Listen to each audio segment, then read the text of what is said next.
It's so early in the morning that Tom woke up and he's still dreaming. I'm very moved, Tom, by your introduction. This is, for me, a busy time in my life. I became president of the College Board in October, and I also got married near that time of the year. At a time when my calendar is kind of my life's biggest enemy, kind of that to which I am slave, I really wanted to carve out time to come here and see you in person, because it is my honest conviction that the people in this room, if we can pull your work together, if we can combine the insights that are contained locally through a strategic data project, combine them into clarifying, galvanizing ideas, that there is more force in this room to change the work of education than anywhere else. And that, I know, is a strange statement, because you might say, shouldn't you instead be meeting with the Council of Chief State School Officers? Those of you who say that probably have not attended as many of those meetings as I have. Or you might say, shouldn't you go, to the university presidents, or shouldn't you go, you could have many ideas. You could also say, seriously, at this time in our society, notions of evidence and data are more suspicious than powerful. What I mean by that is this. If you are watching Washington, D.C. these days, the notion that evidence and data will change the world is a hard claim to support. If you're watching the debate over data infrastructure in this country, you'd think the noble impulse to use information to propel students forward is one of those gotcha things. We better be careful, because in trying, no good deed goes unpunished. But I want to highlight for a moment a couple of other facts of what's going on in this country at the same time. During the last 5 to 10 years, 2 ideas swept the country during a period where all ideas seemed to stop, right? Whatever reform you're interested in. So imagine for me, if you disagree, what area of domestic policy over the last 5 years has enjoyed bipartisan support outside of education? I'm really, you guys are data geeky, cool people, so contradicting me is allowed, unlike the typical politeness that should reign in a moment like this. Tell me one. Tell me a significant domestic policy area where Republicans and Democrats have gotten together and gotten something done outside of education. Sorry? That is still a hope, sir. May we pray. Your lips to God's ears. I'm sorry? No, exactly. Yeah. So I want to give you guys 2 examples that are kind of interesting. But remember, these are 2 examples against the darkness. These are 2 examples where there are no others. That's a very important notion, right? One of them is the Common Core standards, right? It is incontrovertible that despite current disputes, 45 to 46 states adopted these standards with strong bipartisan support that continues today. Despite the debate at the edges, former Governor Bush, Mitch Daniels, Bobby Jindal, I'm listing Republicans now, and a wide range of Democratic governors supported the notion of acting in common.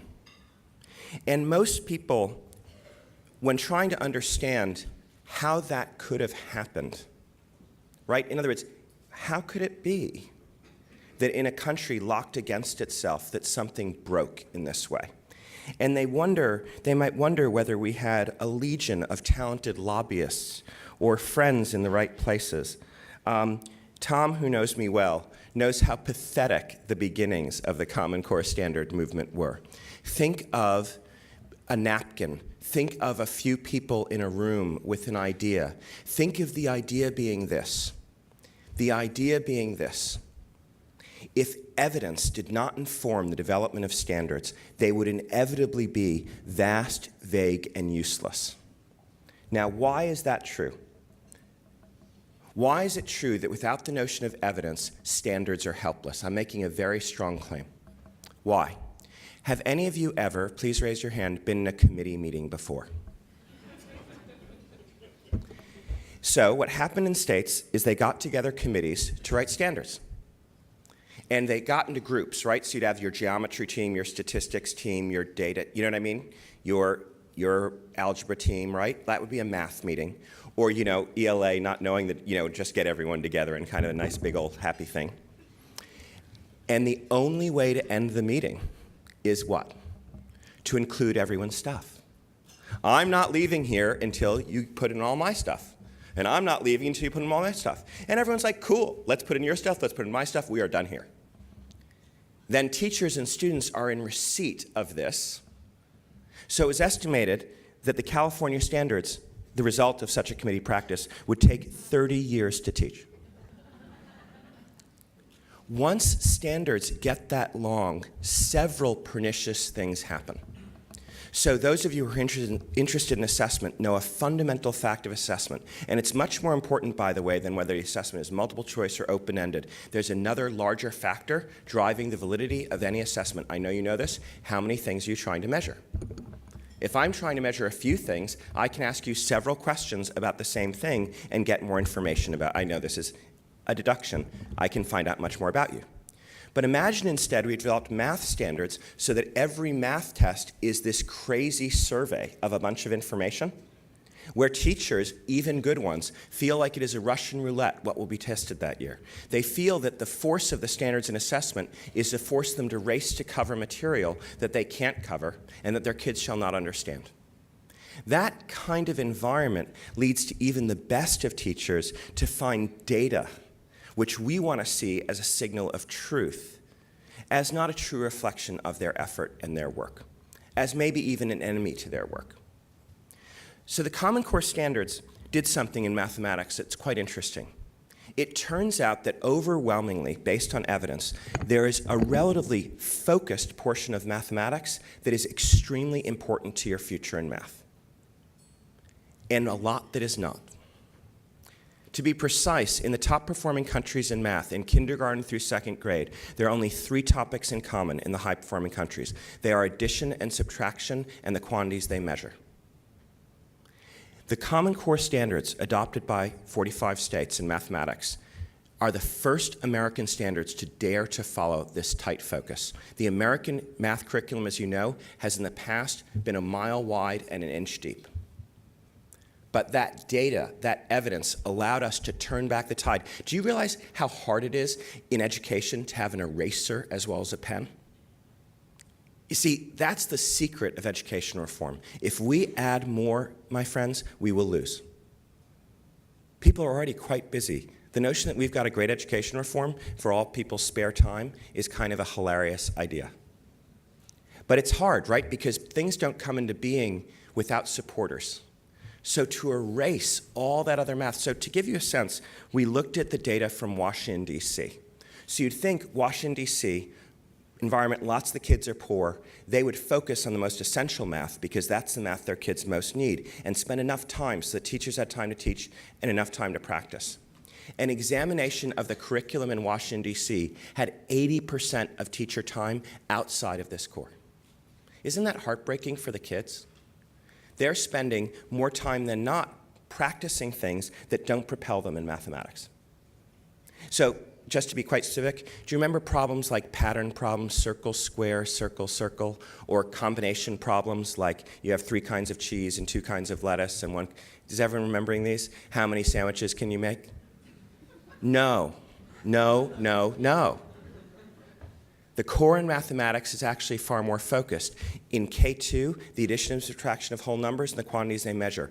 In 3rd through 5th grade, and I know I'm getting rather specific, but you're the kind of crowd that enjoys these things, multiplication and division, and the mighty art that most predicts your readiness for algebra, which is what? What knowledge and skills earned during those grades most predict your ability to handle linear equations in grade 8? Fractions, you're exactly right. So wouldn't it be better, so imagine you have an assessment system where you can pass a 4th or 5th grade math test without knowing fractions, because you're covering so many topics. What's the problem? If you pass that test, are you on your way to success? No. Think of the core of mathematics like a trunk of a tree. Without it, you are helpless. With it, you can do everything else. So I just wanted to give you an example of the kind of overwhelming data. So we had data here. We had evidence from international examples of what the best countries did. We had data from domestic studies of early mathematics and of what things predicted kids' success in later math. We had surveys from college professors, first-year college professors, about what math made the difference in their courses and what did not. What we did differently is we used it to force rank. That is, we didn't just have all this data, we decided that based on that data, you could decide what was critical and what was not, and make a bet. When I was involved in convincing governors and others around this country to adopt these standards, it was not, Obama likes them. Do you think that would have gone well with the Republican crowd?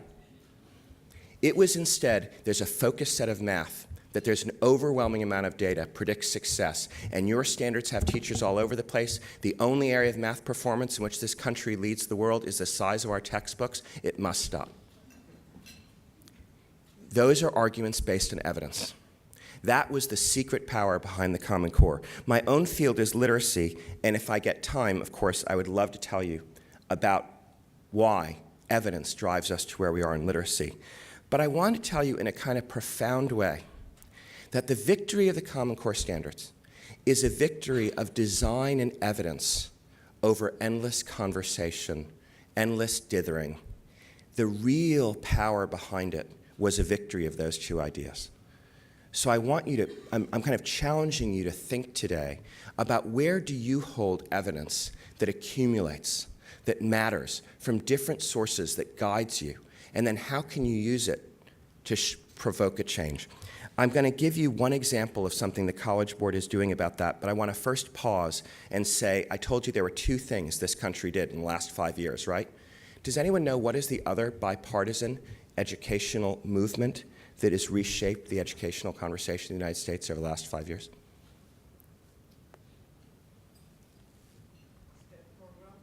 I'm sorry? You know, STEM is a very interesting thing. The only question is whether there's a program or whether there's a conversation. Because I think there's definitely a lot of talk, but I would have a hard time finding, though you may be able to, a galvanizing common action around STEM that has shifted really the work that we do. I wish there were, but I don't see it. Teacher effectiveness, right? The second thing that has totally changed in this country during the last 5 years is the overwhelming notion that teachers are different and must be measured based on their individual performance. Do you realize what a political transformation it is that this happened under a Democratic president and his education secretary, Arne Duncan? What was typically ideas that could only be talked about in Republican circles, like everyone knows this, right? The notion of teacher effectiveness as individually determined was, for many years in my lifetime, only a Republican idea. The notion that was embraced by Democrats around the country, I know there are fringes on both sides. I am alert, my friends, to the complexities. But I want today for a moment to focus on a different force, which is what's actually in common. And if you want to think about what drove that and what must we all remember as we debate the matter of teacher effectiveness, why did teacher effectiveness gain the traction it did? I just want to pause. What was the force? Was it the Gates Foundation? Was it Race to the Top? You see, people have a kind of childlike view of power. They think that if something big happens, there must be some thug behind it, right? There must be some power. Well, that's interesting, Paul. Paul said the widget effect. I think he's exactly right. I think the widget effect, published by TNTP, is anyone from TNTP here? Where? Or? Is one of the seminal great things ever written in our field, which was an analysis actually of how all teachers are treated the same. But I think there's an underlying argument, Paul, that makes the widget effect so consequential. And that's work that became championed, in my view, another seminal article, which is the Hamilton Project paper, written by Tom Kane, Doug Steger, and Robert Gordon, in which they argued simply this: the most overwhelming fact of education research, bar none, is the substantial, durable differences between teachers that nothing washes away. That is, to put this more forcefully, for those of us who debate this matter, we all have to, I think, in our field, wonder at, be scared by the findings of my unrelated but mighty predecessor, Coleman. And I'm with a lot of people who understand this stuff, so I'm wading into dangerous territory. But as I understand the Coleman report of 1969, I believe, what he devastatingly finds through extensive research is that schools do not matter in changing, largely, except for some, in changing the poverty of children. What I mean by that is, rather than our dream that public schooling is a force, a substantial one, of opportunity and changing the differences between wealthy and poor, that public schooling does not have such power. It largely recapitulates the same income effects we see outside of school. Tom, is that a fair summary? Think about that, guys. I just want to pause. Imagine if someone came here and said not, you're an education reform community, you're changing the world, go. They said, you are irrelevant. All your efforts are for naught. What we can discover about your kids before they enter your institutions is the same as those they leave. You live in a fantasy world in which you imagine yourself to change kids' lives, but the combined effect of your action is zero. Better if you were to live a life of leisure and not work so hard. I just think that sometimes when something is so stunning, we repress it. Does that make any sense? When a finding is so scary, it's like, oh yeah, because it was like by far the highest quality piece of research. So it was like, this is like a real problem to us. So in the years after Coleman, right, where there's this finding that schools can't change the force of poverty overall, there's a stunning additional finding, which is it's not schools that can, but individual teachers. But not if you treat them the same. That's the problem, right? This kind of reverence for teachers, which we all should share, cannot blind us to the fact that they are materially different. And there's a top quartile of teachers that brings substantial change in students' lives, that actually seems to offer effects, and we only have to see how durable they are over time, but seems to offer effects that breathe on the achievement gap. What I'm trying to say here is it's not only that teachers and effective ones have an effect, but it's large enough that we should take it seriously in responding to the achievement gap. I say this because we pursue a lot of education reforms, even though their effects are so incremental, so small, that while they may be significant in a statistical sense, they have no real bearing on the life chances of children. Why? The achievement gap, if you estimate it, roughly 36 points on a scale of 100, correct? If you look at many education reforms, there are people like, great, we invested all this money, it's a couple of points, it's significant, let's do more of it. Imagine you're 36 points back and you've got a bunch of adults who are like, we're so great, Johnny's on path, he's 1 to 2 points more ahead than he used to be. But teacher effects are roughly 10 points between the top quartile and the bottom quartile. And we do have to see how they're sustained, but I just want to make clear we have to pay attention when we're using data and evidence to magnitude of effect as well as the strength of the evidence.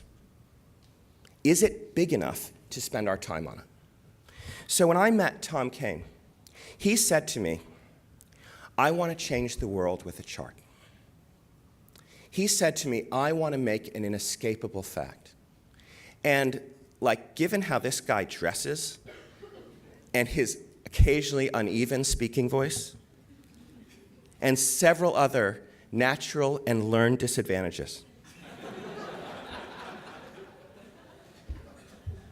the idea that this man, with this irresistible truth, did, in fact, by going to the Gates Foundation and suffering all that that entailed, and doing so much work together with many, many others, change this country, is, I think, another durable testament to the idea.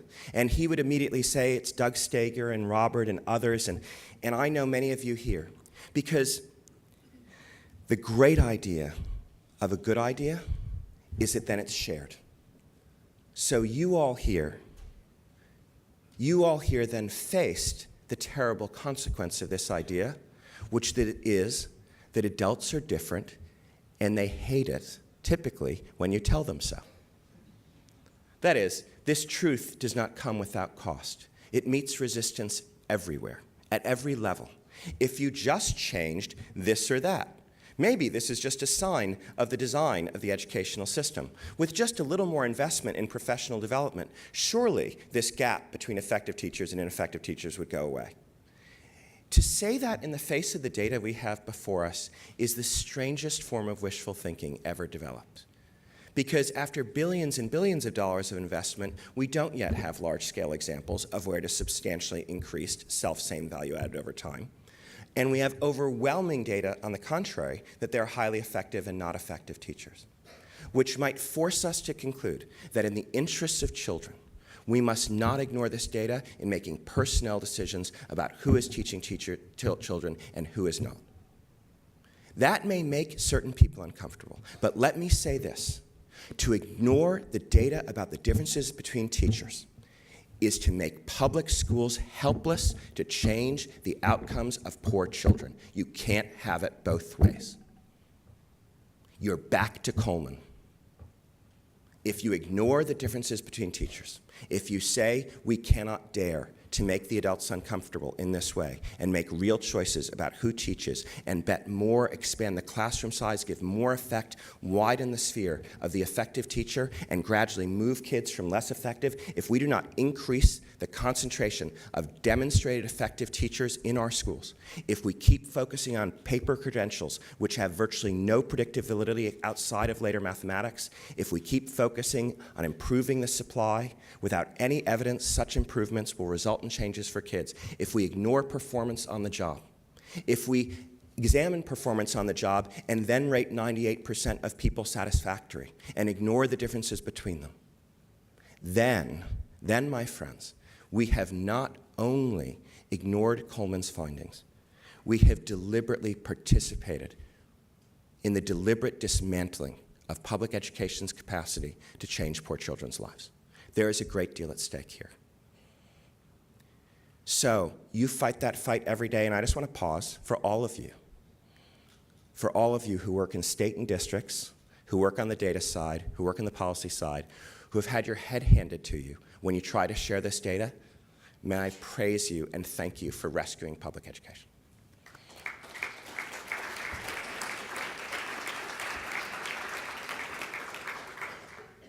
So, facts matter if we stand for them.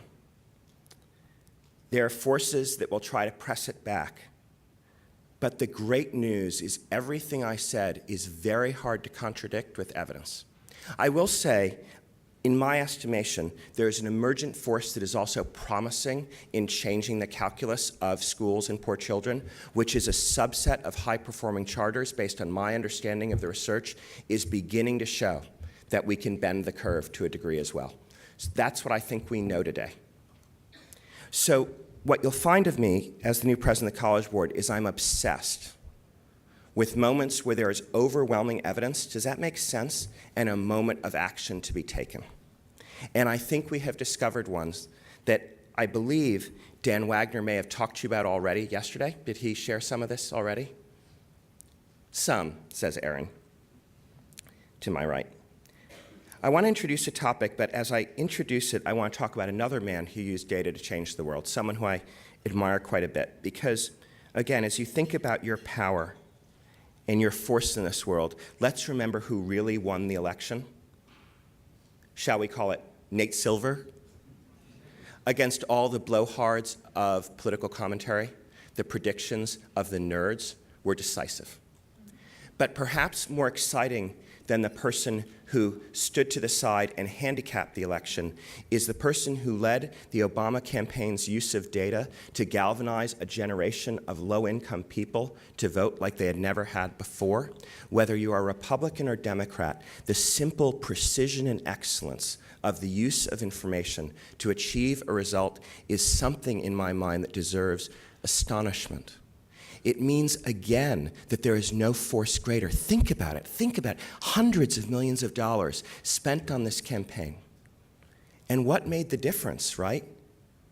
A lot of things. But this incredible precision and insight gained from data, not only knowing where people are, but testing various interventions, seeing what works, keeping focused on delivering them. And that, of course, is Dan Wagner, who led the analytics for the campaign. So hooray.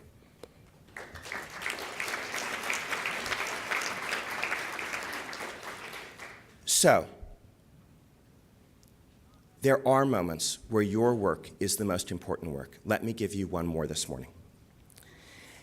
As the president of the College Board, we quickly saw, as the new president, I quickly saw data that the College Board was already working on that really kind of blew my mind. And it is the following fact. And it was independently found by none other than the Strategic Data Project. This is the following information. Stunningly, low-income kids who have defied poverty, every other force that you can imagine, in some percentage of them racial discrimination of various sorts, visible and invisible, who have defied everything and arrived at the end of high school in the top quartile of performance, right? So this is like, wow, right? These kids, I want to be very clear with you, they are not behind, they are ahead. Then, stunningly, 80% of them do not make an informed decision when they go on to college. And it ruins their life. They go off track. They often go to schools where they don't engage, they don't complete. Can you imagine being in the top quartile and then not completing college? Can you imagine that sudden, I like to think about this as unclaimed futures. That's a phrase Aaron McGoldrick, one of the people I most admire in this field, gave to me to describe it. These are unclaimed futures. You found, as the Strategic Data Project, you know what, did you see the data when you found it from your work that in your districts, that 13%, I believe, of kids who scored highest in state test scores and grades don't go on to college altogether? Huh. What is going on? You know, it was interesting watching Sarah Glover summarize the findings, and she's like, we got to go find these kids. You know, there's certain kinds of data where you're just like, this goes beyond a number. Like, who are these people? I'm going to go find them. I want to go talk to them. I'm going to go talk to their parents. What's their names? Right? That's a certain kind of data in life, right? It's not just a number. It's like, whoa, how could this be happening? In this generation of the College Board, our philosophy is it's not just that we can see this data, but these students are within our care. That is, as the College Board, we cannot stand that these students who can go do not go. It is our obligation and responsibility to do everything in our power to change this result. That means we shall not rest until these inequities go away. I want to put to you very simply, we see it on 3 levels. In advanced placement, if there are 10 students who score ready for AP based on their PSAT score, so they get a good enough score on the PSAT that it predicts a 60% chance of them passing AP Math. Let's take that example. 10 kids who do that. Of them, 6 Asians will take AP Math. So remember, they're all shown their ability to do it, right? 6 Asians will take it. 4 whites. 3 Latinos, 3 African Americans, and 2 Native Americans. Now, I'm a little tired of us constantly talking about, though we should, of Latinos and African Americans, they're behind, we have to, that is true. But let's also start talking about the opportunities they are not being propelled into. Because if those kids don't take AP, they're falling further behind. Or IB, or, this is not a pro-AP talk, this is about access to rigor. This is about those kids who have earned the right to go forward, must go forward, and absent deliberate intervention, they shall not. Other forces in our society take hold that shall hold kids back who have earned the right to go forward. We see this again in your data. Your data has alerted us because a lot of those kids, that 13% that you have found based on grades and state test scores, we don't see that data because they often don't take PSAT. We were blind to it until you showed us. Thank you so much for blazing that trail, because now that you have shown us, they too are within our care. Frankly, I don't care so much that they haven't taken a PSAT. The broader issue here is that these low-income students who have earned their right to go forward must. So the third group is what I've described to you as those low-income students who don't stop. They do go to college, but they make no informed decision. So what are we doing about it? We've launched at the College Board what we're calling the Access to Rigor campaign. It is the single galvanizing social objective of this College Board. What I mean by that is everything we do as a nonprofit must deliver results in this area that we hold ourselves accountable to. This can and must change. We're partnering with Dan Wagner's team from the campaign on the data side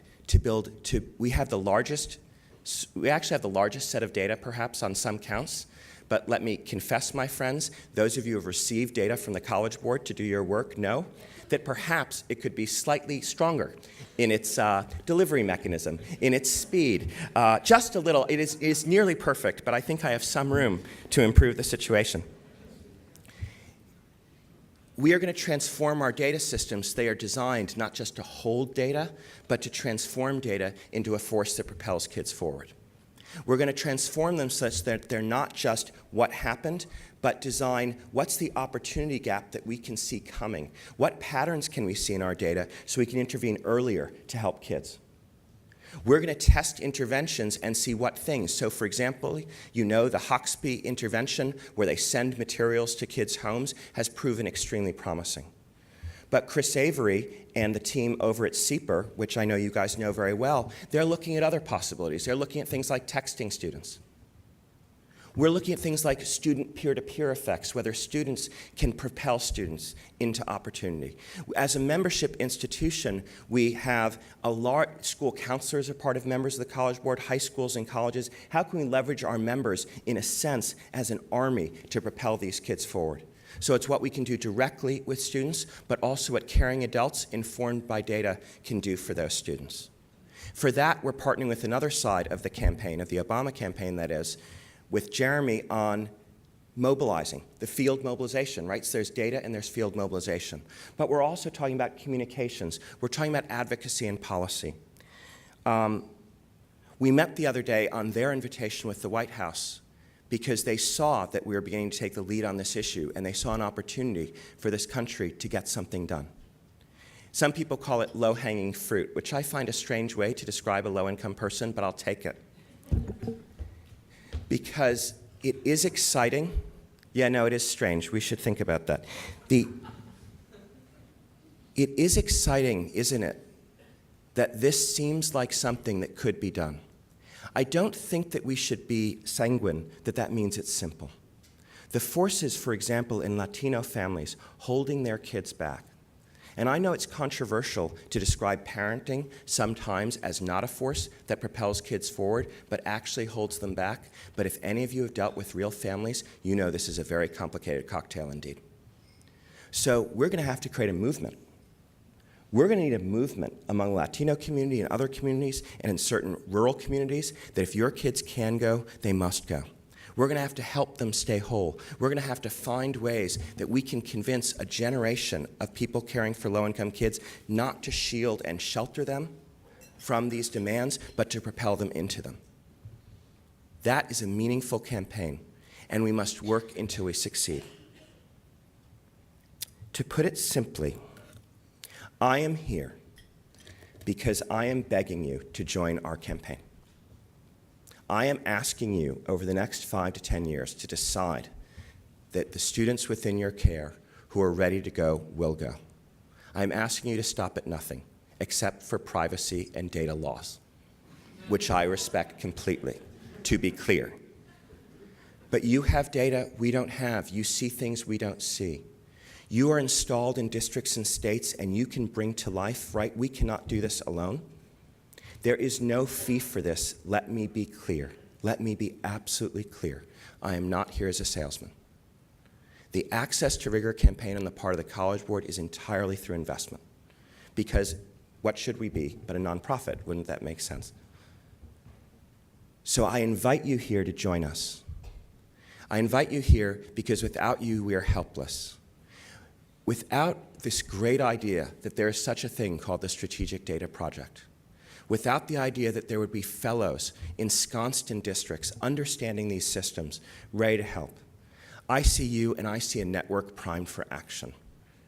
I see so much potential, and I'm asking you, and if you are interested in being involved, please get in touch with your friends, the Strategic Data Project. We are just getting started, so if we're a little slow, we're just getting going. We've just appointed our vice president of the campaign. We're filling out our data team. We're filling out the field mobilization team.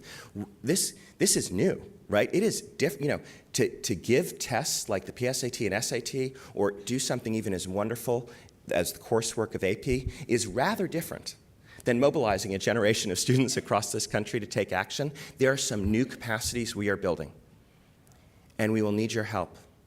And with that, I thank you for your time, and I'm going to answer questions. Thank you.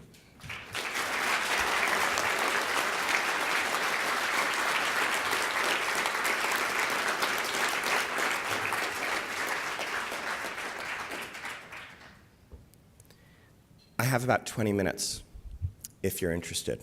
Or given you have a series of plenaries, you might be like, buddy, give us a break already. Can you talk a little bit about what the Access to Rigor campaign is, like what's involved in it? Yeah, sure. The question was, I'll repeat questions just because it's hard for everyone to hear you. The question is, what's involved in the Access to Rigor campaign? The first choice, as you can tell, is to call it a campaign. So I'd like you to think of it as like a presidential campaign of sorts, right?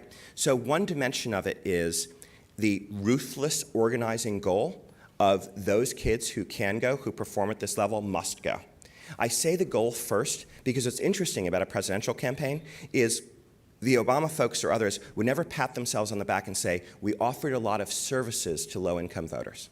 We helped them in all sorts of ways, right? All they cared about is did they vote or not. It's like a yes-no. I am similarly ruthless about this.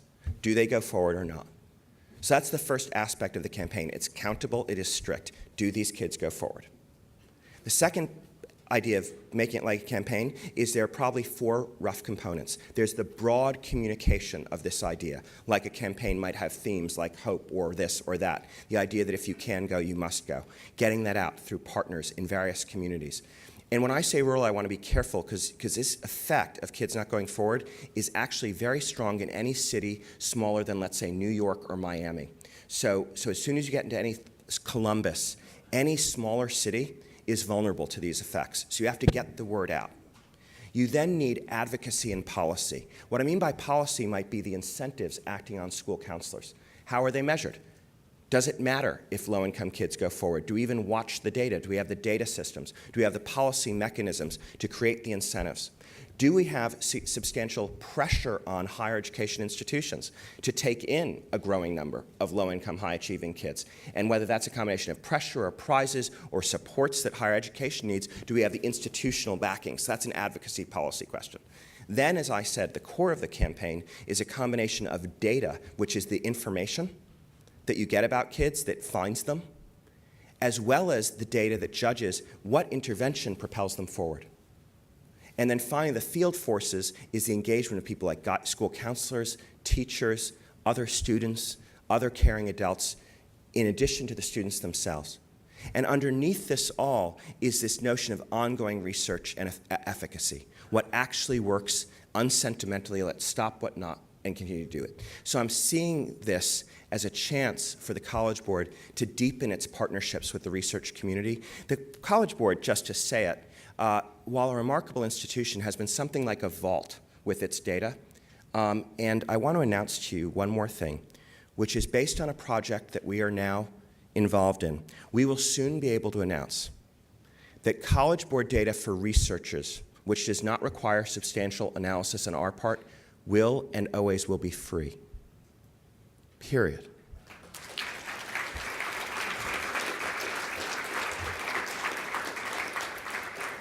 Because after all, it is others who may find that next galvanizing idea.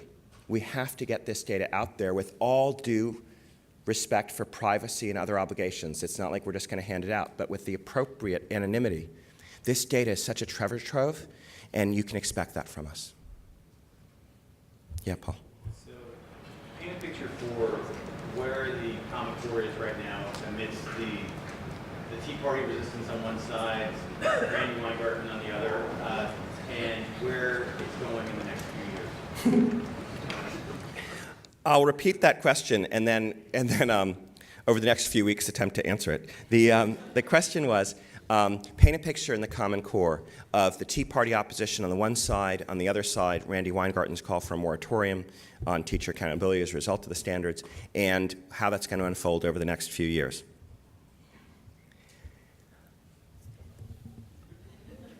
Let me say this.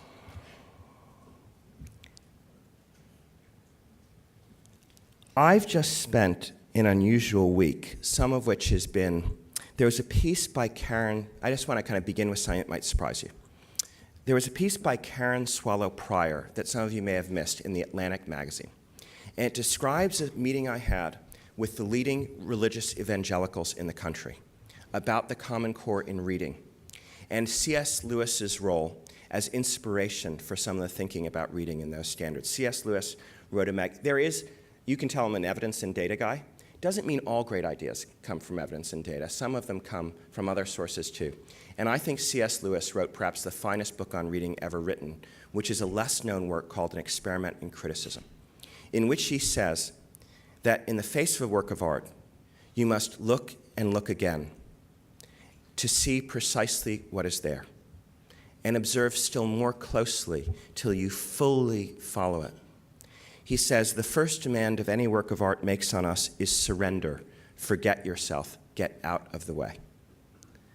Let me just say this is contrary to typical norms of reading instruction in this country. The notion that at the heart of reading is delving in to what is in front of you and observing with great precision and care exactly what is said and what is not and what followed from it is one of the great shifts in these standards. The first reading standard says, read closely to determine precisely what the text says explicitly and what can be inferred from it. Cite evidence to defend your understanding of it in conversation or in writing. I know I just went from politics to substance, but I did it quite intentionally. When you talk that way to the evangelical community, they see the possibility that something they fear for, which is reading becoming a mere project of talking about the self or ignoring books, or books losing their power to move not only the mind and the spirit, they got really excited. They saw an opportunity to raise a generation of kids, and they believe that if those kids become readers of, as you know, the book, but also many other books, of the founding documents, which they hold closely as mighty seminal works in this country's history, required, by the way, by the common standards, that there is a way forward. So when I talk to people about there's a chance in this country that all students could read the founding documents and understand them and read a Supreme Court opinion and make their own opinion rather than being summarized by the press, suddenly political differences melt away as you tap into hopes people have about what young people are like, about what reading could be like, about how nice it would be if people cited evidence when they were making conversation. I think through arguments like that, Paul, we will irresistibly win. Everyone asks me every day, am I worried about the Common Core? And I am not, because I think the more it's being looked at, the more these beautiful ideas contained within it will come to light. I think we'll win politically, but more importantly, if we stay together, we'll improve instruction. We'll improve the daily life of what kids encounter in school. Because one other thing I think that data shows us is the only path to excellence is daily practice. There is no one who is very good at anything unless they do work worth doing every day. It is the real aim of the common standards to make the daily work that kids do more rewarding and powerful and more related, giving them the time to practice and teachers the time to teach that they need. I think those ideas are more powerful than the forces you describe, and I'm going to try to prove it. Yeah. What will be the consideration of cost play in the college enrollment decisions? Just a little louder. What role do you think costs should play in consideration of costs in the college enrollment decisions of young children? what is the role that I think cost should play in the enrollment decisions of low-income children? This is a deep issue, but let me give you some really interesting kind of high-level analysis. If you look at the great Bill Bowen's research, who Tom was kind enough to introduce me to, what he finds, and I think it was together with Matt, who is here. Matt, are you there? Could you stand up for a minute? Yeah, this is another data hero. I praised him so highly in another meeting that it's suggested that I have some designs on him that are inappropriate. What I said is he was involved in research that changed my life because it was his and Bill Bowen's work in North Carolina, if I'm correct, that found even when money was held constant, kids made very bad decisions for their lives. So that's what's so startling. You think that money has to be, you know what I mean, what's holding these low-income kids back? But I'm talking about what if 100,000 more low-income students were to go to the top 100 institutions in the country, many of which are wealthy enough to offer full scholarships for those kids. So I think the first thing about money, and Matt, if I misrepresent your data, you can correct me, but what you guys found is even when money was the same, you still saw those effects. Am I correct? Or? Well, money wasn't exactly held constant. In North Carolina, we're looking at kids who appear to have similar opportunities and who had the qualifications to be admitted to UNC Chapel Hill or NC State, but instead we're going to other places. We're going to community colleges or... And was it cheaper for them to do so? We didn't have data on what it cost them. So I don't know whether it's your guys' study or others, but I do know that there's a lot of data that shows even when money stays constant between these options, like, for example, if it would be free for them to go, if they get a full ride somewhere else, they still overwhelmingly go to a place next door. So that doesn't mean that money...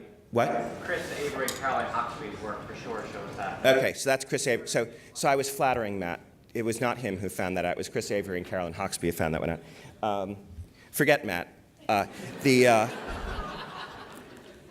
But so when we talk about money, what I think we should simply say as a society is that what more powerful use of our resources, whether they're held by wealthy higher education institutions, whether it's the government, whether it's us, whether it's anybody, what better investment than a low-income student that has earned their right to go forward and defied the odds? They, in my judgment, have earned the right to exceptional opportunity because those institutions certify the next elite. Like, we have to be very candid about this. If we believe in a society where wealth does not matter in terms of who leads it, we have to propel these kids forward.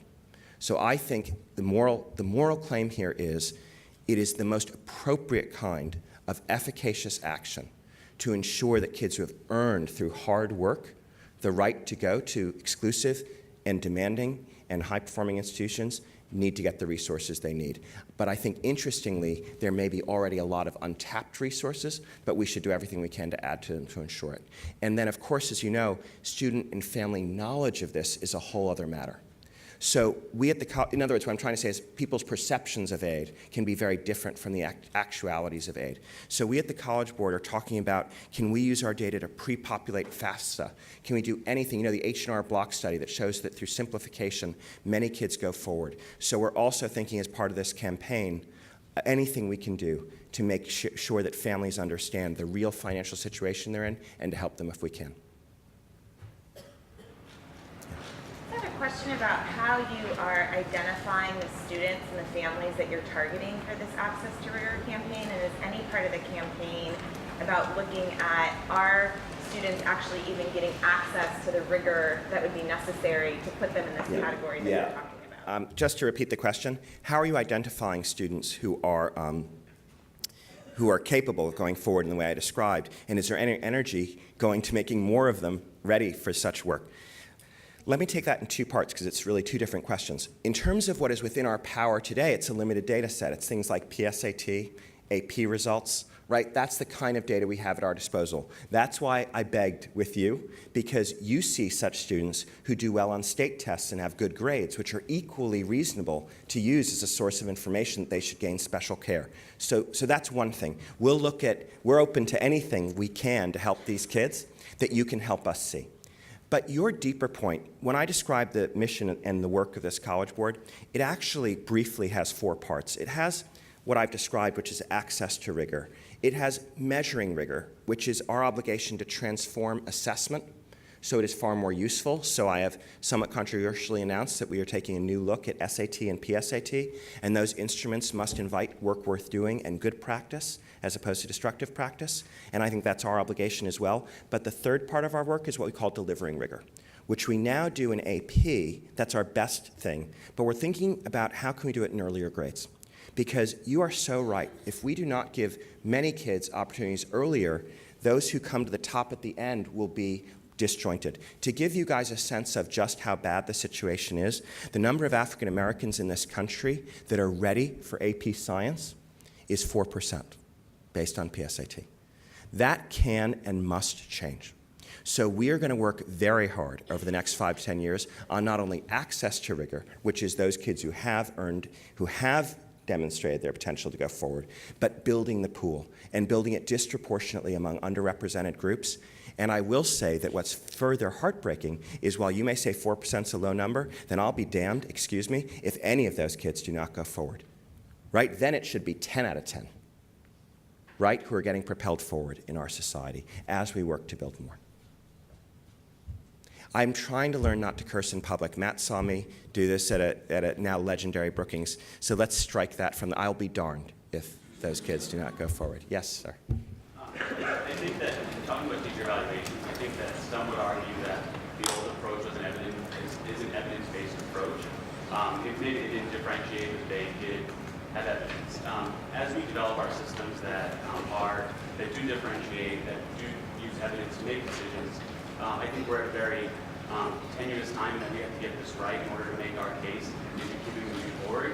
What advice would you give to us as we do this work, and what role do you see for the College Board in doing this?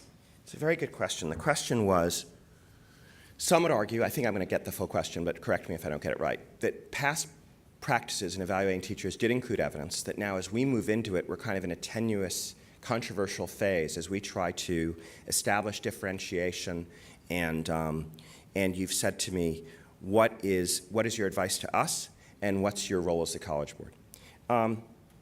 I think the first role, I'll take a little on me first. As the president of the College Board, it is very available to me politically, to stand by and watch you suffer.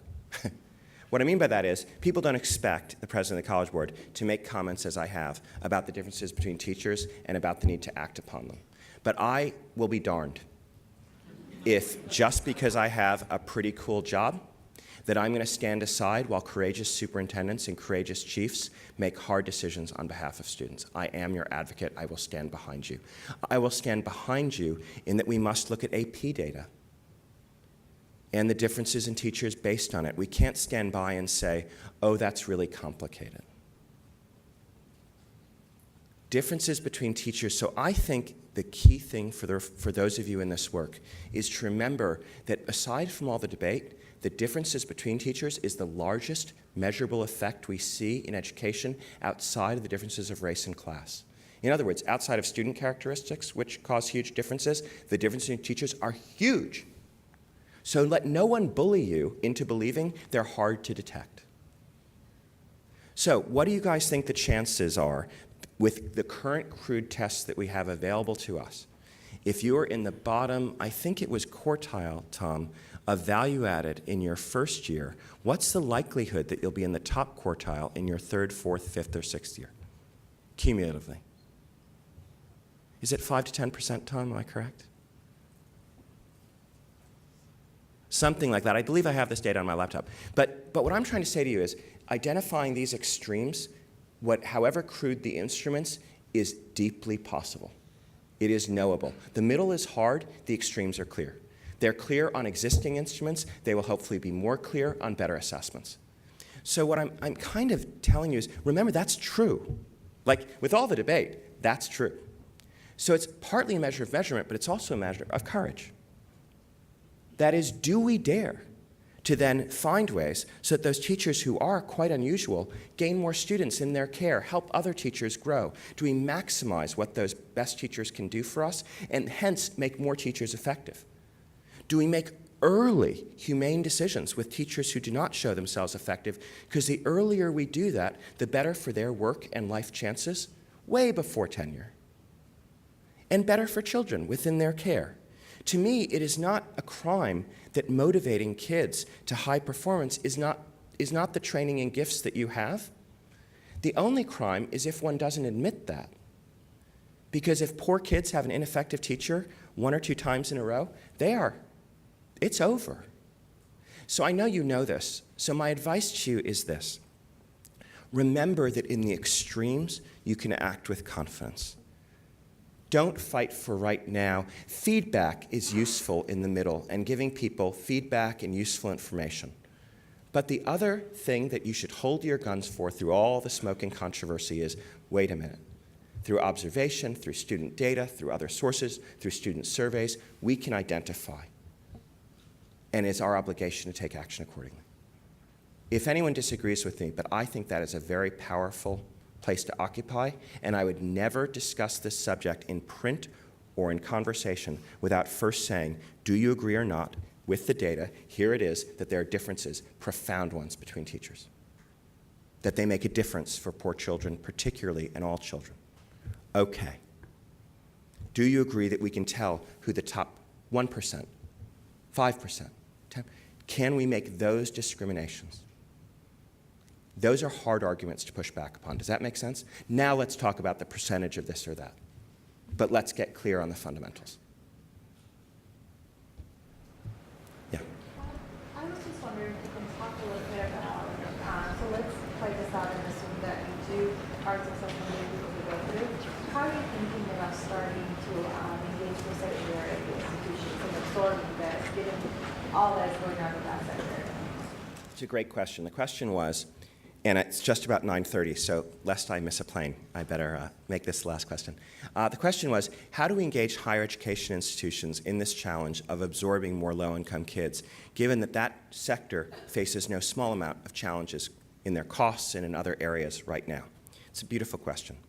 Let me tell you this. What's so exciting is these institutions are members of the College Board. And there's a lot in it for higher education to get this right. First of all, completion is the central idea to save the economics of higher education. There are many other, I know there are MOOCs, there are cost things and other things, but one of the most beautiful ways that higher education can transform its economics is to transform completion rates. That is, when kids drop out after their first year or soon, it's very bad for higher education. So this initiative of letting those kids who can go, and pressing them forward is a great boon to creating a generation, increasing generations of kids who complete and help with the completion agenda. The second thing is, in terms of their relevance and getting a public to continue to invest in higher education, what better case can be made that those institutions serve not just a private good and are not just walled gardens, but a public good? And if you look at the University of California, for example, they actually do achieve a 30% number of low-income kids. They're shockingly ahead of the rest of the country. So it's doable, it has been done, and can be done. So we'll do everything in our power, together with our members, to create prizes, to create incentives, to create measures different than U.S. News and World Report, for example, which doesn't acknowledge this work in the way that it must.